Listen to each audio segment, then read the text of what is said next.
Hi guys. So I haven't talked to you guys a whole lot about my mental health issues that I've had going on for a while, and I'm actually getting ready to go to the doctor to talk to them about it, and I think I'm gonna make a video on it. It's kind of a really personal, touchy subject, so I don't really like making these kind of videos because for me it's kind of embarrassing. But I feel like it's something that's like kind of taboo to talk about, and it shouldn't be that way. So I think I'm gonna do a video on all that I'm dealing with and what I'm going through, and maybe it can help someone else. So anyway, I'm not looking forward to this doctor visit. I'm really nervous. So yeah, if you'll just pray for me. I know you'll be seeing this afterwards, but you know, I'll probably still need prayer after. But anyway, that's what I'm doing today, so I just wanted to talk to you guys about it. Hi guys. So, as I told you earlier, I had my doctor's appointment earlier. It is now like 9 o'clock. My appointment was at 2. I'm really tired. It's been a long day. I just started my first meds, so feeling really tired. But I wanted to go ahead and make this video because what better time than in the present to talk about my mental health issues. So sorry I'm laying down. We're just gonna have some pillow talk here, but so I don't even know where to begin. Basically, I don't talk about it a whole lot on my channel just because, for one, it's kind of embarrassing for me, and two, like, there's just a lot of stigma around mental health, and I have children, and I'm becoming a foster parent, and I don't want anyone to be alarmed that that is something I'm doing when I have, you know, mental health issues going on. But I feel like so many people nowadays especially have mental health issues, whether they're medicated, unmedicated, knowing or unknowingly, and at least I am taking steps to try and get better. So basically, I've never given my full testimony. I've said bits and pieces of my history and my background in my videos, and I probably won't say it all tonight because it would take me like 27 years. You know, that's how long I've been alive, and I've been experiencing things my whole life, and it would just take a long time to explain everything. But basically, like I've said before, I grew up in an abusive home. We moved a lot after my mom and dad split up, finally, when I was 5 or 6. But up until then, I saw a lot of abuse, and it was traumatic, and it's affected me until I'm an adult, to this very day. My dad actually did apologize to me last week for choking me and that part of the abuse. When before he wouldn't even admit that it had ever happened. He always said I was lying, or that, you know, I imagined it, and just made me feel crazy. When I knew that it had happened, he was just too ashamed, and, you know, he would never own up to what he had done, and he just made me out to be the crazy one, and like he never did anything wrong. And then in turn, that damaged me. For one, the trauma of being abused and watching him abuse my mother and stepmother, and then for two, him abusing me and then saying that I made it up and that it never happened and I imagined it, and made me question my own sanity. And he's such a convincing liar that, you know, it did make me question, well, did it happen? Like, and when you get to that point, like, it makes you almost lose your mind. Like, I don't know. But if any of you have ever been manipulated by someone like that, then you understand, especially a parent. So anyway, I went to the doctor today because I have been having severe panic attacks, And I've never had panic attacks other than the times where I was enduring abuse and witnessing abuse. And I hadn't had them for years and years. I had anxiety and depression. After I had my daughter, I was diagnosed with postpartum depression, and I took an antidepressant and a nerve pill for that then. Once I got over that, I was fine for a while. Then once I moved away from my family, from North Carolina to Georgia when I was 19 with a child, I went through a little bit of depression then and anxiety because I was all alone and I was lonely inside, didn't know anyone in a new place, alone with a kid. You know, it was just a very, very stressful time in my life, but it was also a very great time. So it was I just had to find that balance again. And I took Celexa then, I believe, and it helped me some, but I didn't like the way any of the antidepressants I had taken had ever made me feel. When I was 17, I had taken Zoloft. I absolutely hated the way that made me feel. I was like a zombie. I took it for like a week and I was like, can't do this. But weaning myself off of the Celexa was very difficult because I would have the brain zaps and things. The only thing that's ever really helped me is nerve pills, and they don't like to give people those because they are so highly addictive, and I understand that, but they do work wonders for me. Anyway, then I had a miscarriage 4 years ago, and they put me on Klonopin again then just to help me, just for a couple months to help me through my grief then, because I was trying to take care of my oldest daughter right after a miscarriage and work, and just I needed some help through my grief, and I took them then and weaned myself off, no problem. And now 4 years later, no meds for 4 years, and now I'm back to having anxiety and severe panic attacks, but this time it's different. It's not because of grief or because of abuse, but it is because I can't really put my finger on it. There's so many things. For one, I'm in Georgia. All of my family lives far away, different states, and I have 2 children. I babysit my friends' kids, and I work in the church nursery. I'm a makeup artist. I do these YouTube videos, which I love to do. This is actually a really good therapy and outlet for me. So thank you all so much for just watching my videos and listening to me ramble on. It really does help me a ton. And to talk to you guys and just have my little community that I can come to with this stuff and not, get hate and judgment, but you all are very kind to me and I appreciate that. But let's see, where was I? Sorry if I'm all over the place. I took 1 Klonopin today. So this is the first time I've taken anything in years. 4 years since I've taken anything like this. So I'm a little tired and just a little bit loopy. Not really loopy, just tired. Just, getting it back in my system. But, so basically, I have a long list of things that I've been having panic attacks over. And it started with me. One time I mixed bleach and urine and I made chlorine gas by accident cleaning.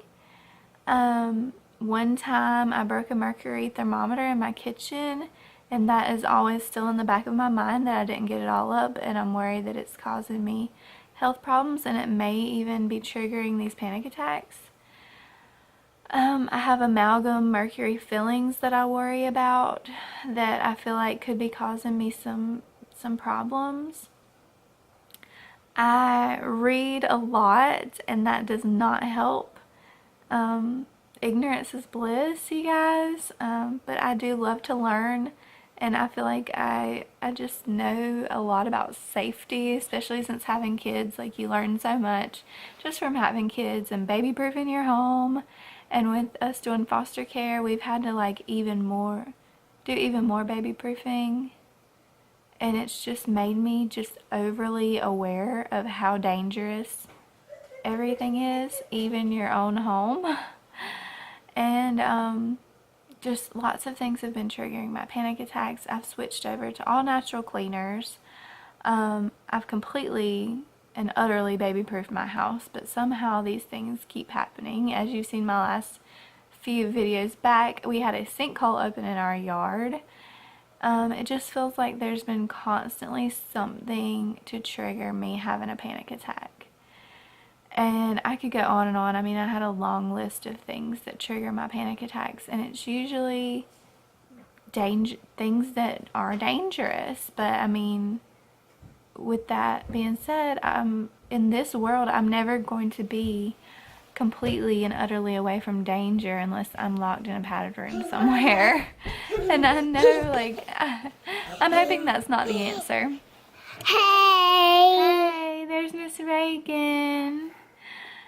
She wanted to be in here, but I went to the doctor today and I talked to her about what all has been going on. And I get food. Hey, did you get food? What did you get? Food.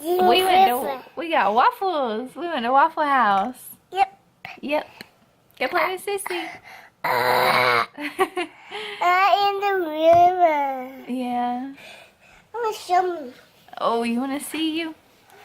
She said, I want to show me. She wants to show herself to you.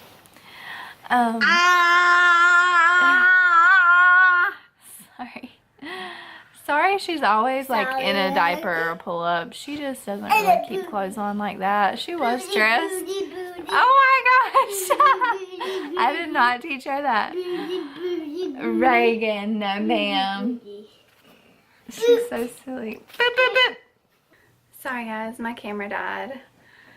But anyway, we might get it interrupted again, but that's fine. We'll figure it out. But, so what I was saying was, I can't really remember because that's been a couple hours ago.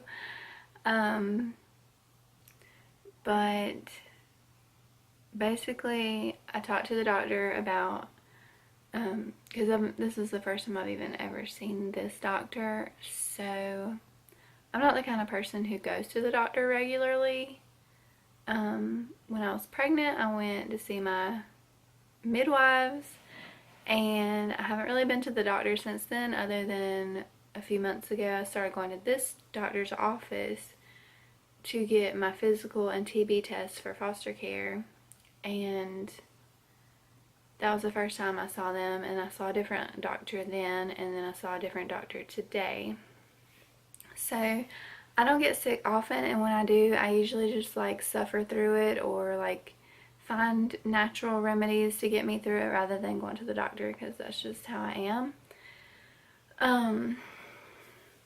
But today we just kind of went over my whole history, when this started, my symptoms, if any, and triggers and all of that. So she said, from everything that I had told her, which I came from an abusive home as a child, I moved a lot, I was a teenage mother, which was a whole stressful thing in itself. I moved away from my entire family and everything I'd ever known at 19 and started a whole new life with my husband and my daughter. And now I've added another child in the mix, and between my kids I've had a miscarriage. So I've been through some stuff. And that's just like an outline. That is not all of everything in between. So here come the dogs. So with that being said, with the things I was telling her that have been setting me off, for example, during Hurricane Irma, after that, our power was out for several days, and my husband cranked up a generator in the garage for just a few minutes, but he did move it outside. But I had felt woozy and like I was going to pass out, and I started having a panic attack because I thought that I had carbon monoxide poisoning. Like, it's not completely irrational, but it is kind of like, okay, it's not that bad. But I seriously made my husband take the carbon monoxide detector and test it in every room just to make sure that we weren't going to die from carbon monoxide poisoning. My daughter has gotten into all kinds of stuff. She's constantly, my toddler, she constantly is getting into cabinets and things she's not supposed to, constantly putting things in her mouth that she isn't supposed to. So I stay on edge about that. I have no family here to help me babysit. I never get a break from kids. I have my kids, my friends' kids, the church kids, with no end in sight for me. I do have one friend who babysits for me, but she already has 2 kids of her own and she babysits her neighbor's kids, so I don't like to ask her too often unless I'm just completely desperate or if there's something like I really, really, really want to do, but I really try not to. But I really need more breaks, and I've got to do better and figure something out as far as giving myself a real break. So with all of these things adding up in the sinkhole and it's just everything. It's just accumulation of everything. And I'm just completely and utterly overwhelmed. So I think I just really need to take a break. And with the holidays coming up too, you know, I've waited, I mean, it's the middle of November and I haven't even started Christmas shopping or anything. And we're going to see, you know, the past few years we've stayed home and just did our kids. We haven't been to visit family. So this year we're going to visit our family in North Carolina and Virginia. So we'll be seeing everybody, and everybody's had a couple kids since then, since last time we went up for Christmas. So it's just stressful. It just really is. It's hard, and I know it's not all about gifts and stuff, and I know everybody's not expecting, but I just put a lot of pressure on myself, and I'm like trying to figure out what we're gonna do, if we're drawing names or if we need to just get for all the kids. And it's just like I just don't see a break in sight for me in the near future. Like I just don't see an end in sight, and I'm just tired. I'm just really tired. And I just feel like this is a subject that isn't talked about enough. I mean, we have shootings all the time in this country, whether they be false flags or real. I don't know for sure, but I do know that the majority of the people that I know say that they have anxiety, say that they have depression or have had it. I mean, I feel like this affects almost everybody at some point in their life because life is hard. Life is so hard, and if anybody tells you life is not hard, they are lying to you. I mean, not always, not every single day, every second. It's not like hard for some people, yes, but for others you can just breeze through life. But for the majority, life is a roller coaster. I feel like from my experience and from what I've heard from others, like that's just life and it's hard. And then we have these times where everything's great and perfect and fine, and then other times where everything is just a disaster. And what's crazy is my childhood was just utter chaos and just bad. But now that I'm older, I have a great husband, great kids. I've restored relationships with so many of my family. Even my abusive father apologized to me last week. Like, things are getting repaired and I'm healing. But now I'm just dealing with all these panic attacks, and you know, my life is damn near perfect except for that, and I'm just like, it always has to be something. So and I'm not saying my life is perfect, but it's the best it's ever been. And now I've got to deal with these panic attacks. I'm like, if I could just get rid of this, get through this, then things would be amazing. And they already are amazing, but you know what I mean. And I just really wish that we could break down those stigmas and those taboos that we don't talk about this stuff. I do realize that a lot of people abuse the word anxiety and panic attack. They use it just in humor, in just their speech, in just trying to get attention.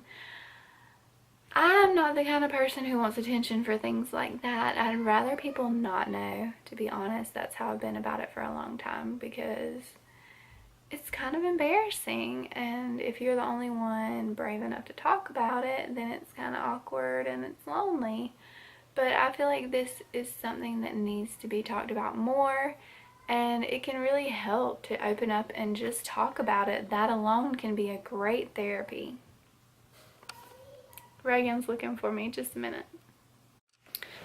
So anyway, I had given her the list of what all was triggering me, the doctor, and she said that it looks like something that she sees with a lot of nursing students. I was not a nurse. I did get my CNA, so I did see a lot. I did learn a lot just working in the nursing home with nurses and doctors, and my residents. But I love to read, and you can't avoid everything on the internet. Like if you're on Facebook, you're going to see articles about health related things, and when something happens that triggers my panic attacks, the first thing I do is Google it to find out if it's as dangerous as I think it is, and if it is, what do I do about it, you know, what's the protocol. Just like when we broke the mercury thermometer in our kitchen, I had no idea how toxic mercury was at the time. I just happened to remember that I had heard that somewhere in the past, that mercury is extremely dangerous. So I got everybody out of the house, opened the doors and windows, which was the right thing to do.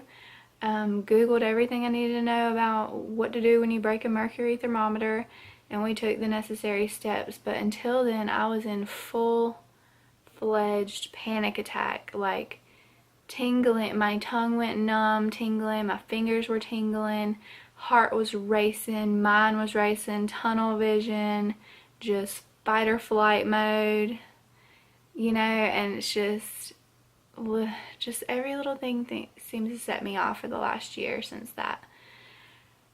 And it's just been very taxing, and I just want to get it together and get through it and get over it and not have to worry about when the next panic attack is going to be. And I know this may be something I have to deal with the rest of my life. I sure hope to God it is not, but it very well could be. So the doctor prescribed Prozac for my OCD, and she prescribed Klonopin for my anxiety and panic attacks. Just not to take regularly, but to take as needed. Like if I'm having a panic attack, just take that so I can get myself calmed down, because there have been times where I literally could not calm myself down.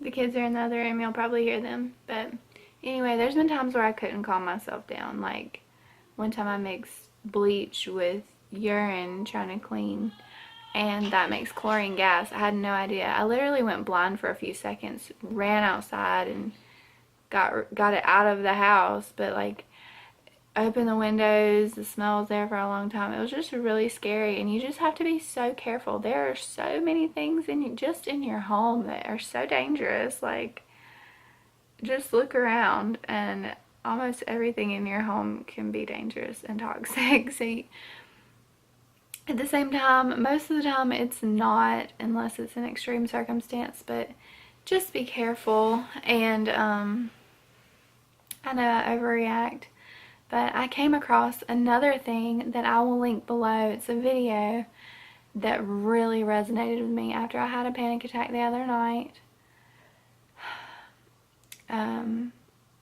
Reagan had ate some goji berries. I love goji berries. I've never had a problem eating goji berries, but I have read that if you eat too many, you can overdose on them. I think you overdose on the vitamin A in them. I could be wrong, but I'm pretty sure that's what I read. But I read forums where all these people were having issues eating goji berries. They broke out in skin rashes and vomiting, diarrhea, nausea, terrible stomach cramps, things like that. And I was eating some the other night, and Reagan wanted a few, so I just gave her a few, just like 4, and they're real tiny, like little raisins. And I was like, you know, I'm eating them. I can't just sit here and eat them in front of her and tell her no, she can't have them. So I was like, I'll just give her a few. She'll be fine. And the next day, they called me to get her from school, and she had like explosive diarrhea and stomach cramps. And I felt so bad, and I really do think it was the goji berries. So in a sense, it's good to be informed about everything that you do, everything that you eat, everything that you take, everything you put on your body, everything that's in your home. It is good to be informed. But when it starts affecting your health, as far as, yes, I'm being safe and precautious, but when you get so obsessed with safety and you can't think of anything else and you're constantly on edge about every little thing, kind of trying to control everything, it is absolutely taxing and exhausting and probably doing more harm than good. And that's where I'm at in my case. So I'm trying to get it together and get under control, but it's been rough to say the least. So yeah, I'm really tired today, but tomorrow's a new day and I'm just gonna keep trying to get better. I hate that most doctors group anxiety with depression, because I'm not depressed. I've been depressed when I was a lot younger, when I was living in an abusive home and, you know, things, I was going through certain things, but right now I'm not depressed. I am upset that I'm going through this, but I'm not depressed. I just want to get through this. I'm not sad. I'm really actually the happiest I've ever been. I'm like in a really great place in my life. I just want to not have to depend on medicine, not have to worry about when I'm going to have another panic attack. That's all I want. So I'm just going to keep praying for healing. And honestly, I know if I would have told the doctor this, that she would have prescribed me a few more things, but I'm a Christian and I do believe in spiritual warfare. And the closer you are to the Lord and the more you're living for the Lord and the more you're doing for the Lord, the more attacks from the enemy you will get. I promise you. And I guarantee you this has a lot to do with that. But if I would have said that to that doctor, I guarantee you I would have had a whole lot more prescriptions to fill today. And it shouldn't be that way, but that's the way it is. So anyway, that's just how I believe. But do what you will with it. But I just want to talk to you and vent about this, and this might be part of my therapy. So if you like this video, please let me know. If you're going through something similar or have been through something similar, comment below. Tell me what you do to get through these panic attacks. Just tell me everything. I just want to know. So maybe we can help each other. So I just wanted to open up about it because I don't really talk a lot about it on this channel. So, but I feel like, you know, I want to share every aspect of me with you guys. You're like my second family, and I love you all so much, and I'm grateful that I have a place to come where I feel comfortable talking about these things. And any hateful comments will be deleted. They'll go to my spam anyway, so just don't even bother. Yeah, so anyway, I thank you all so much for watching, and if you want to see more, I'll definitely share more in the future. I'm not so sure about taking Prozac. I've never been a big advocate for taking mind-altering drugs. I'm actually very against it. The nerve pills do help me calm down, and I know they're addictive, but they work for me. And I've weaned myself off of them several times in the past when I've needed them. You know, I do fine with that, so I'm not worried about that. But I am worried about taking Prozac. I've taken Celexa, I've taken Zoloft, never taken Prozac. I'm a little worried about it, a little scared. I actually don't even know if I'm gonna start it. I might give it a shot, try it for a couple weeks, but it actually changes your brain. Like, maybe that's what I need, but I just don't like the sound of it. And I've heard and read things, again, I've read things that just horrible things about those types of drugs. So I just don't know that I'll even be going there. So I think I'm going to stick with taking the Klonopin as needed. If I have a panic attack, take that, take half one to help me calm down, start going to therapy, and just yeah, praying about it. So we'll see. I'll let you know if I do the Prozac and, you know, how I'm feeling. If I do the Prozac, I will definitely be doing like daily vlogs of how I'm feeling, just to see the change it does in me, if it's for better or worse. But yeah, I think that's all I have for you today. I'm so tired and I still have a lot I need to do. So I love you all. Thanks for watching. God bless you. Bye.